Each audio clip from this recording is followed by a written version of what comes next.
Good evening, everyone. We are simulcasting on WFLX, Fox 29, and also WPTV News Channel 5, and we welcome you to our continuing coverage of Hurricane Irma. We want to start off with the man of the hour, and that would be Steve Weigel, to bring you up to speed with the very latest information on the hurricane, where it is right now, and where it's expected to go. And we'll have an update, I know, Steve, in an hour, but give us the update right now. Yeah, we're getting some of those new computer model tracks in tonight, so that helps in aiding in where this is going to head next. And our storm on the satellite looks unbelievable. Rarely do you see a hurricane of this size, and with such incredible wind speed lasts so long. We're down to 155 miles an hour. Earlier in the week it was 185, which ties for the second strongest hurricane on record in the Atlantic. The first is Allen a few decades ago. Now the outer, very outer fringes of this hurricane are starting to work in very close to South Florida, down around Miami and Key Biscayne and down through the Keys. We also have some rainfall that's fired up around the Treasure Coast tonight, which is loosely tied to the advancing hurricane, but the persistent rain and the rain that is going to start up and not stop for a day is right here, working through Andrews all the way down through Cuba. And so this is a couple hundred miles away, and it's going to take a little while to get here. But the rain tonight, cutting across Stewart all the way up into Vero and Fort Pierce.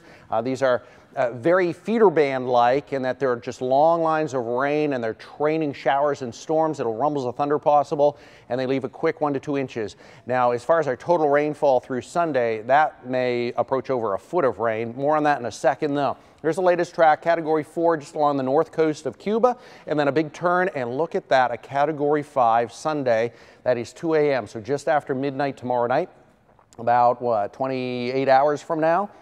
160-mile-an-hour winds, and then a landfall as a Category 5 possible as it moves across the lower Keys early Sunday morning. The timing could shift, but it's around sunrise in the lower Keys on Sunday, and then a 4 as it moves up along the mainland of our area, although the track obviously has shifted to the west several times today. At 5 a.m., at 11 a.m., at 5 p.m., we've seen these successive just 20, 30-mile jogs to the west coast of Florida, and here's where we end up tonight at 11 o'clock. I don't really think that there's going to be much of a change in the track, maybe a touch to the east, but probably not much, as the Hurricane Center is leaning on the European model for the forecast tracks, leaning on it in a big way. And I've mentioned it several times even today, and that model won't update until about 2 in the morning. But I suspect it'll be in line with most of these. I'll show you those models in just a second. So this is a Sunday event for us, and then eventually by Monday, this is Monday afternoon, it's already up into Georgia as a tropical storm.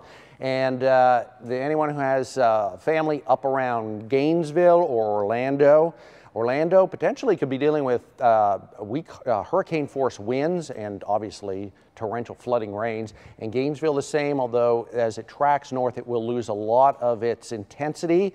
It comes in extreme South Florida is Category 4, but by the time it makes it to the border it should be about a tropical storm. So during the entire day it drops from a 4 to a 3 to a 2 and then eventually a 1, and we end up with a big rainmaker and gusty winds up around, well, it's the Florida-Georgia border actually by Monday afternoon. So here's the official track, and there are the model guidance. See the spread now this evening that we didn't have earlier today?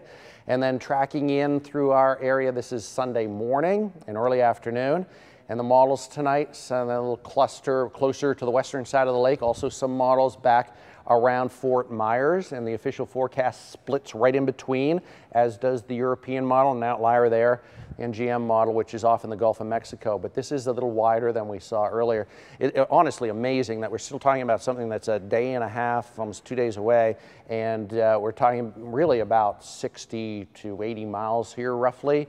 And that's how good tropical forecasting is, and we're hoping that it's even more exact than that. But we're going to see those small fluctuations is what I'm getting at, because it's such a small distance that we're dealing with out a day and a half to 2 days from now. With any landfalling hurricane, there's a threat for tornadoes, and that will start up later Saturday and through Sunday. And the tropical storm force winds arrive tomorrow evening. Leave now at 9:30 to 10:30, now around Boca and into West Palm.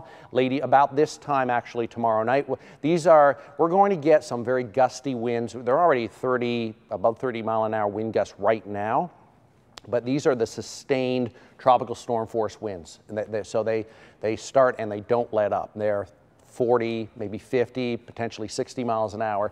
That is starting tomorrow night into West Palm about 24 hours from now, about this time tomorrow night, and then up through the Treasure Coast by dawn for Vero and Sebastian. And the heaviest weather, the real peak of this storm, will be on Sunday afternoon and evening. The probability of tropical storm force winds, so 39 miles an hour stronger, almost 100% around the lake, and about 90% roughly at the coastline. The probability for hurricane force winds, 74 miles an hour stronger, about 20 to 30% at the coast. This is lower than yesterday, and a little higher around the lake at 40 to 50. That's a key. We're going to keep showing that graphic because it's not 100% certainty that we're going to see those winds just about anywhere. Now here's our in-house Vipercast model. It's kind of matching up a little farther south. It actually makes a landfall in Cuba, and then it works in across South Florida. And there's the rain that's pushing in ahead. That's 2 in the morning on Sunday. We already have real torrential rains coming in, but look at what happens in the afternoon. We're on the eastern side, the right side of the track, and what's going to happen here, I suspect, is that the winds are going to really tap into that warm Gulf Stream water and bring that into South Florida, our area of South Florida, as rain. Potentially, we could see over a foot of rain on Sunday alone, and the computer models are indicating just really significant flooding rains for our area. Is one of the models, and it brings in about 8 to 12, maybe 15 inches of rain before it's all said and done on Monday. So that is a concern for us, the rains. On the West Coast, it's more of a wind event on the current track. So tonight and overnight, quick rains, a quick 1 to 2 inches if possible in some of these bands as they come in. Partly sunny. I may be a little optimistic in the early morning, but gusty winds. The rain squalls, they start to increase in frequency, and rough seas out there. So if you have any last minute preparations, do them very early. Tropical storm force winds develop Saturday night through the overnight hours, and tropical storm conditions pretty much guaranteed through Sunday. Possible hurricane conditions and a storm surge about 1 to 3 feet now. Any shift to the east and that number will climb too. So that is kind of the breakdown. Oh, here's the current rain on the map. So that line, Vero and Fort Pierce all the way down through Okeechobee.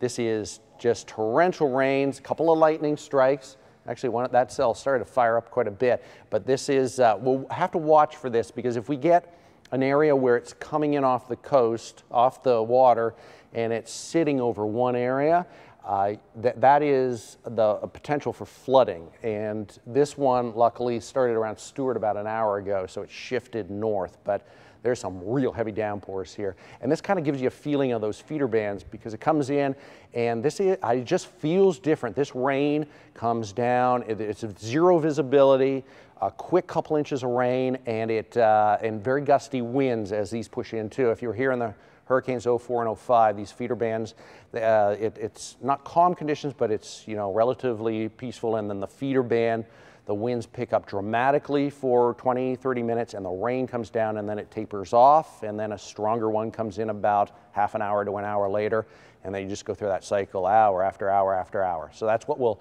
see later Saturday and through all of Sunday.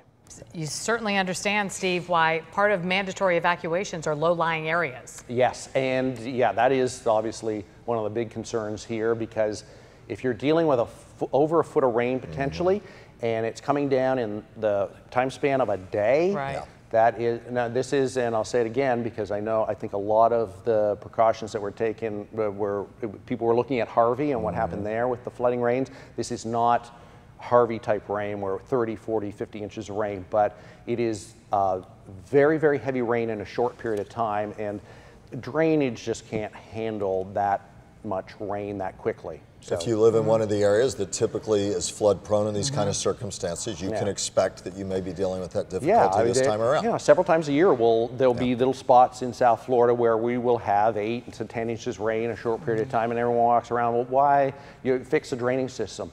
Well, it's not really built. These are weather events that are rare usually, and the drainage systems just aren't built to handle that much rain that quick. And Steve, also, will the tidal action, what are tides looking like? You'll often talk about that and the timing of a storm, and how will the tides be? Will they play a little bit in our favor or not at that time, at the peak time of the storm? Yeah, it's probably not in our favor. The full moon was earlier in the week, and those were extra high and extra low tides, so that works against us a little, although that is starting to subside.